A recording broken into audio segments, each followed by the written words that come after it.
Assalamu ala rasulillah wa ala alihi wa ashabihi wa mawala. Allahumma inna nas'aluka ilman nafi'a wa rizqan thayyiban wa 'amalan mutaqabbalan amma ba'd.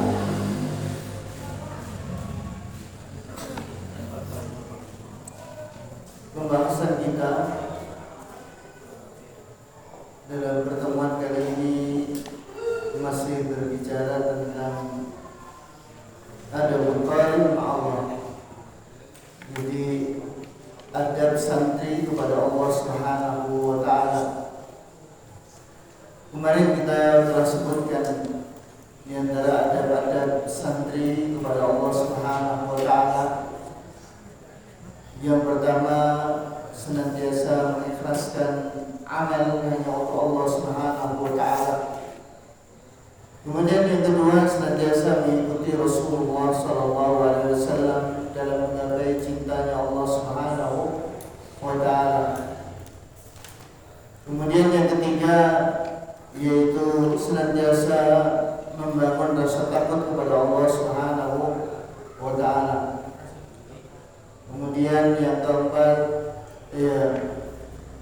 berhusnudzon, berprasangka baik kepada Allah Subhanahu wa ta'ala. Kemudian yang kelima, yaitu merasa diawasi oleh Allah Subhanahu wa ta'ala. Iya, sampai 5. Kemudian yang selanjutnya adalah mulazamatul tariqis salaf. Senantiasa berada di jalan yang pernah ditempuh oleh salaf rahmatullah alaihi. Senantiasa menetapi jalan para salaf saleh rahmatullah alaihi.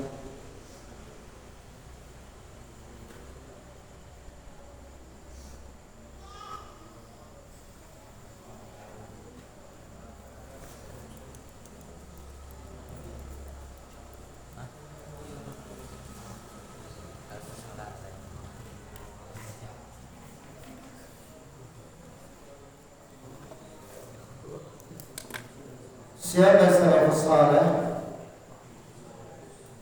Jumhur ulama menetapkan bahwasanya salafus saleh adalah mereka para sahabat ridwanullah alaihim, para tabi'in, para tabi'ut tabi'in. Dan ini didasarkan sabda Nabi sallallahu alaihi wasallam, khairun nasi qarni thumma alladziina yalunahum thumma alladziina yalunahum. Jadi sebaik-baik generasi, sebaik-baik manusia itu mereka yang hidup bersamaku, kemudian setelah mereka, kemudian setelah mereka. Itulah para salafus saleh rahmatullah alaihi. Adapun keutamaan mereka, Allah Subhanahu wa ta'ala berfirman dalam surat At-Taubah ayat 100.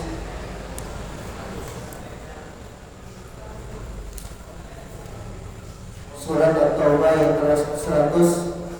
Was-sabiqunal awwalun, orang-orang yang terdahulu, yang awal, minal muhajirin wal ansar, dan dari orang-orang muhajirin dan orang-orang ansar,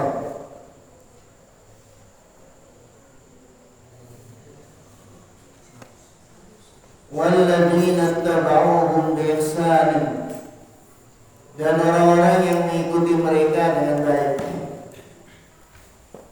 dan orang-orang yang mengikuti mereka dengan baik.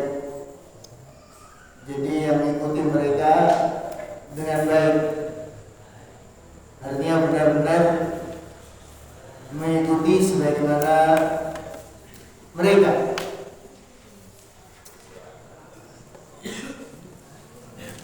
Radhiyallahu anhum wa radu anhu. Allah ridha mereka pun ridho kepada Allah. Jadi di sini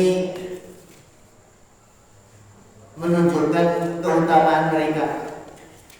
Orang-orang dahulu dari kalangan Muhajirin dan Ansar dan orang yang mengikuti mereka dengan baik, mereka ini diridhai oleh Allah Subhanahu wa taala. Allah pun ridho kepada mereka. Mereka diridhai oleh Allah Subhanahu wa taala. Mereka pun ridho kepada Allah Subhanahu wa taala. Wa a'adda lahum jannatin tajri tahtaha al-anhar khalidina fiha abada. Dan Allah menyediakan untuk mereka ini surga yang mengalir dari bawahnya sungai-sungai, mereka dalam keadaan kekal di dalamnya selamanya. Khalidina fiha abada. Khalidina fiha abada. Mereka itu kekal di dalam surga, di dalamnya abadan selamanya. Dari al-fawzul azim, yang demikian itu keberuntungan yang agung, yang besar. Yang demikian itu adalah keberuntungan yang besar. Ini tersebut dalam surat apa tadi? At-Taubah ayat 100. Jadi Allah Subhanahu wa taala menyebutkan perihal orang Muhajirin dan Ansar, para sahabat ridwanullah alaihim, di atas dua kemungkinan ini. Mereka kalau Muhajirin ya orang-orang Ansar, karena memang disyariatkan kaum muslimin untuk hijrah ke Madinah. Jadi orang yang dari Mekah atau orang yang di luar Madinah yang kemudian mereka pindah ke Madinah, ini adalah orang-orang Muhajirin.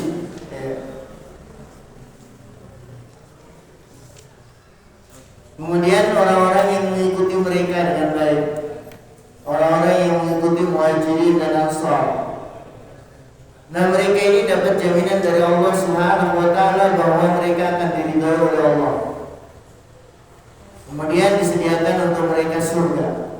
Nah, ini menunjukkan kesuksesan mereka, keberhasilan mereka dalam hal apa? Dalam hal ilmu, dalam hal amal, dalam hal perjuangan. Jadi para sahabat ridwanullah alaihim dan orang yang mengikuti mereka dengan baik, mereka ini mendapatkan kesuksesan, di mana mereka secara umum menduduki posisi sebagai orang yang diridhai oleh Allah. Nah, orang yang diridhai oleh Allah Subhanahu wa taala, memang sebagian ulama menjelaskan, diridhai dalam akidahnya, diridhai dalam ibadahnya, diridhai dalam akhlaknya, dalam mempraktekkan agama ini. Ya. Bahkan dalam belajar pun mereka ini berada pada posisi telah mendapatkan keridhaan dari Allah Subhanahu wa taala. Karena kita tahu mereka ini adalah muridnya Nabi sallallahu alaihi wasallam. Dan Nabi sallallahu alaihi wasallam mengajarkan ilmu ini kepada mereka di atas bimbingan dari Allah Subhanahu wa taala. Nabi sallallahu alaihi wasallam itu mengajar, tidak ada yang muncul dari hawa nafsunya. Semua yang diucapkan Nabi sallallahu alaihi wasallam itu adalah wahyu. Wa ma yantiqu 'anil hawa in huwa illa wahyu yuha. Beliau tidak mengucapkan dari hawa nafsunya, kecuali wahyu yang telah diwahyukan. Jadi kalau kita lihat kalau kita ingin melihat proses pembelajaran yang berdasarkan wahyu, yang melihat Rasulullah SAW. Jadi Rasulullah SAW mulai dakwahnya, mulai mengajarnya, sampai prosesnya, sampai evaluasinya, sampai penugasan santri-santrinya ke tempat yang lain untuk mengajar, untuk berdakwah, itu semuanya adalah proses wahyu. Jadi Nabi SAW gerak-geriknya ini adalah wahyu. Sebagaimana hadis riwayat Imam Muslim, Nabi SAW kana khuluquhul Quran. Akhlaknya beliau itu adalah Al-Quran. Artinya semua yang muncul dari Nabi Sallallahu Alaihi Wasallam termasuk dalam proses belajar ini berada pada posisi sesuai dengan Al-Quran, sesuai dengan Al-Quran. Nah itulah Al-Quran itu yang bisa diteladani semua sisi. Adapun kita di kesempatan ini hanya mengangkat dari sisi belajar. Kenapa kita mengangkat dari sisi belajar? Karena pelajaran kita pada sore ini membahas tentang adabut thalabil ilmi. Jadi di sini yang kita soroti adalah sisi bahwasanya pembelajaran yang dilakukan oleh Rasulullah SAW itu betul-betul dipandu oleh wahyu. Jadi ngajarin akidah, ngajarin ibadah, ngajarin akhlak itu kita yakin, seyakin-yakinnya bahwasanya perjalanan Nabi SAW itu dibimbing wahyu. Kenapa? Yaitu ayat tadi yang kita baca, wa ma yantiqu anil hawa in huwa illa wahyun yuha. Beliau tidak yantik anil hawa, tidak ngomong dari hawa nafsunya. In huwa tidak lain melainkan dia itu wahyu yang diwahyukan. In huwa illa wahyun yuha, tidak lain melainkan wahyu. Ini Nabi Shallallahu Alaihi Wasallam yang telah memberikan bimbingan kepada para sahabat ridwanullahi alaihim. Makanya di sini kita lihat, muhajirin dan ansar dan orang yang mengikuti mereka dengan baik, ada jaminan bahwasanya mereka ini diridhoi oleh Allah Subhanahu wa taala. Adapun mereka yang telah termaktub di dalam ayat ini, secara umum mereka sudah mendapatkan posisi itu. Adapun yang mengikuti mereka, bisa jadi mereka para tabi'in, kemudian generasi setelahnya, bisa jadi orang setelahnya sampai hari ini. Kalau mereka ini pada posisi mengikuti mereka dengan baik, insya Allah ada harapan bahwasanya mereka ini adalah orang yang akan mendapatkan ridho Allah Subhanahu wa taala. Nah ini keadaan mereka. Kemudian sekarang yang menjadi masalah, kalau kita harus mengikuti tariqahnya salaf sebagai adab kita kepada Allah Subhanahu wa taala, sebagai adab kepada Allah Subhanahu wa taala. Bagaimana adab mereka? Bagaimana adab mereka kepada Allah Subhanahu wa taala? Di antaranya ada kesaksian dari sebagian sahabat ridwanullah alaihim. Mereka itu ada yang mengatakan, kami dulu itu kunna naktadi wala nabtadi. Sebagian salaf dalam kitab Damut Ta'wil yang ditulis oleh Ibnu Qudamah rahimahullah taala, di sana menyebutkan perkataan sebagian sahabat bahwasanya kami dulu itu berqudwah, menjadikan Rasulullah SAW ini sebagai teladan. Jadi ini kesaksian sebagian sahabat bahwasanya keberadaan mereka ini meniru Nabi SAW, meneladani Nabi SAW, dan memang banyak hal yang sharih untuk kita supaya niru.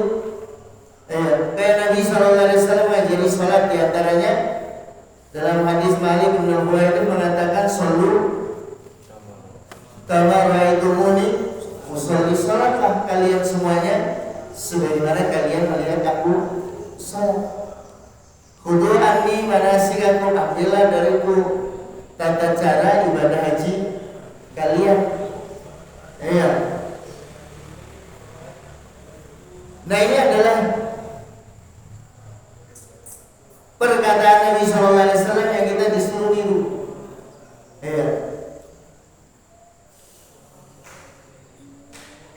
Kemudian Nabi SAW juga mengatakan, iqtadu billadzaini Abu Bakar wa Umar.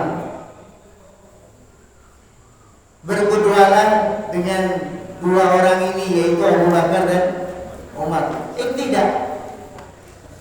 Jadi tariqahnya salaf rahmatullahi ta'ala alaihim itu, mereka apa?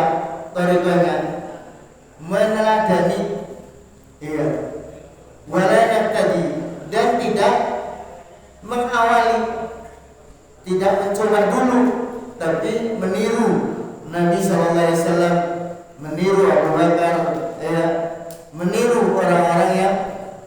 baik setelah mereka.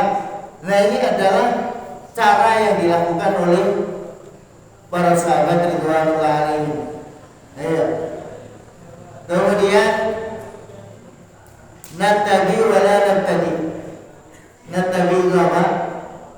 Kita itu dulu ikut, tidak membuat bid'ah ikut. Pertama kami ini meneladani, ya, mencontoh, menjadikan Rasulullah, menjadikan Abu Bakar, menjadikan Umar sebagai teladan. Berikutnya ikut Nabi SAW, mengikut mereka. Ayo. Karena memang kita tahu Nabi SAW proses pembelajarannya dibangun di atas wahyu. Para sahabat meneladani Nabi SAW, mengikuti Nabi SAW. Kemudian generasi berikutnya juga akan melihat bagaimana prakteknya para sahabat yang mereka statusnya sebagai guru mereka. Para tabi'in, muridnya para sahabat ridwanullah alaihim, berguru kepada para sahabat. Kemudian mereka meniru bagaimana mereka ini belajar.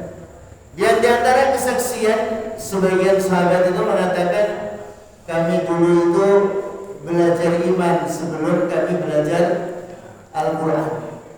Belajar iman sebelum belajar Al-Quran. Iya. Ini adalah termasuk cara yang dilalui oleh para salaf rahmatullahi alaihim. Mereka ini membangun keimanan sebelum membangun keilmuan. Iya. Dan ini kiranya seperti dalam ayat Allah Subhanahu wa taala, Nabi sallallahu alaihi wasallam, "Walladzi ba'atsa bil ummiyina rasulan minhum yatlu 'alaihim ayatihi wa yuzakkihim wa yu'allimuhumul kitaba wal hikmah." Di situ Nabi sallallahu alaihi wasallam diceritakan oleh Allah Subhanahu wa taala, dialah yang mengutus di kalangan orang-orang ummi. Sebagian ulama menjelaskan orang-orang yang tidak bisa baca dan tidak bisa baca dan tidak bisa tulis. Itu ummi. Allah mengutus di kalangan orang ummi ini rasulan minhum, seorang rasul dari mereka, dari kalangan ummi ini. Apa yang beliau lakukan? Yatlu 'alaihim ayatihi, membacakan ayat-ayat Allah kepada mereka. Membacakan ayat-ayat Allah kepada mereka. Ayat-ayat Allah itu kita tahu. Ayat-ayat, ada ayat-ayat Qur'aniyah, ada ayat-ayat kauniyah. Ada ayat-ayat Qur'aniyah, ada ayat-ayat kauniyah. Kayak ayat Qur'an yang pertama turun, Iqra' bismi rabbikal ladzi khalaq. Baca dengan nama Tuhanmu yang menciptakan. Ada ayat-ayat kauniyah yang berkaitan dengan sosial, yang berkaitan dengan alam, yang berkaitan dengan kejadian-kejadian yang telah terjadi sebelumnya. Nabi menceritakan umat-umat yang sebelumnya, di mana mereka orang yang beriman itu akan masuk surga, dan kemudian mereka dalam perjalanannya ini akan mendapatkan berbagai macam ujian dan seterusnya. Nah, ini Nabi SAW melakukan yang demikian itu, membacakan kepada mereka. Wa yuzakkihim, kemudian mensucikan mereka. Dalam arti Nabi SAW berusaha untuk membentuk mereka, mensucikan pemikiran mereka, mensucikan hati mereka, mensucikan perangai mereka, mensucikan perilaku mereka. Ini dilakukan oleh Nabi SAW. Kemudian Allah selanjutnya mengatakan, wa yu'allimuhumul kitaba wal hikmah, dan mengajarkan kepada mereka Alkitab. Apa yang dimaksudkan Alkitab di situ sebagian ulama jelaskan adalah Al-Quran. Dan apa hikmah yang diajarkan Nabi SAW itu? Kata Imam Syafi'i, kalau ada hikmah diiringkan dengan Al-Quran, maksudnya di situ adalah As-Sunnah. Kata Imam Syafi'i, itu adalah Sunnah. Jadi Nabi SAW ajarkan mereka, yu'allimuhum, ta'lim, kepada mereka para sahabat, Alkitab wal hikmah. Nah ini yang dilakukan oleh Nabi SAW yang kemudian diteladani oleh para sahabat ridwanullah alaihim. Jadi di situ kita bisa memetik faedah bahwasanya pembentukan pembekalan yang sifatnya membangun keimanan ini menjadi proses awal dalam membangun keilmuan para sahabat ridwanullah alaihim. Iman, ya. Kayak sebagian mereka ada yang mengatakan kami ini beriman kepada Al-Quran sebelum turunnya Al-Quran, sehingga ketika kami membaca Al-Quran kami bertambah imannya, imannya. Nah ini termasuk dari thariqah mereka. Nah kemudian kembali kepada persoalan kita, atau persoalan yang kita alami dalam kehidupan keseharian kita. Kita bisa jadi alhamdulillah bapak ibu kita seorang muslim dan muslimah. Bisa jadi telah membangun diri kita menjadi seorang mukmin. Kita diceritakan tentang apa? Tentang surga, tentang neraka. Yang akhirnya kita mantap tentang adanya surga dan adanya neraka. Kita diceritakan tentang alam yang ada di sekitar kita ini. Ini semuanya adalah ciptaannya Allah. Allah yang paling besar, Allah yang paling kuat, Allah yang memelihara ini semuanya.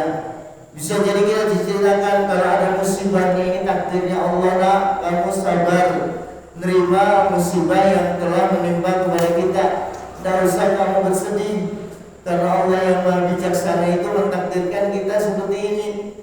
Dan Allah itu jelas Ar-Rahman Ar-Rahimnya. Allah itu Ar-Rahman Ar-Rahimin dan seterusnya. Ini bisa jadi sudah tertanam di dalam diri kita ketika kita bersama ibu kita, bersama bapak kita. Mungkin ada yang lebih intensif diajari doa. Nih kalau ke kamar mandi ya, kamu doa supaya apa? Supaya kamu nanti tidak dilihat oleh setan, diganggu oleh setan. Ini kamar mandi ini isinya setan laki, setan perempuan. Kalau kamu masuk rumah baca assalamualaikum.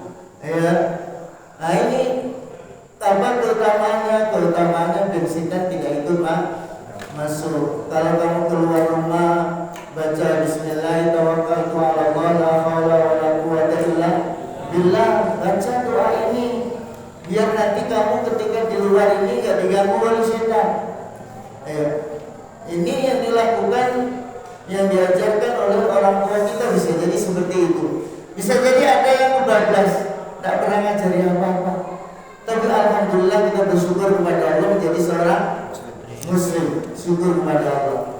Cuma di sini secara konseptual tentunya kita harus memahami bagaimana membangun iman dahulu sebelum kita membekali ilmu yang banyak. Iman ini kita bangun, karena ini adalah kesaksiannya para sahabat, kesaksiannya para salaf, bahwasanya mereka ini sebelum mempelajari Al-Quran itu ternyata mereka ini telah ditanamkan keimanan. Sudah belajar keimanan sebelum mereka belajar Al-Quran. Dan urutannya ayat yang kita baca itu demikian. Maka dari sinilah kita punya kesimpulan tadi dalam bahas kajian kita, termasuk adab kepada Allah Subhanahu wa taala itu tadi, yaitu apa? Kita berjalan di atas jalan yang telah ditempuh oleh salaf dalam proses belajar kita. Nah ini barangkali yang bisa kita sampaikan terkait dengan adab kepada Allah. Mudah-mudahan bermanfaat bagi kita. Kita cukupkan sampai di sini. Subhanallah wa bihamdika, asyhadu an la ilaha illa anta, astaghfiruka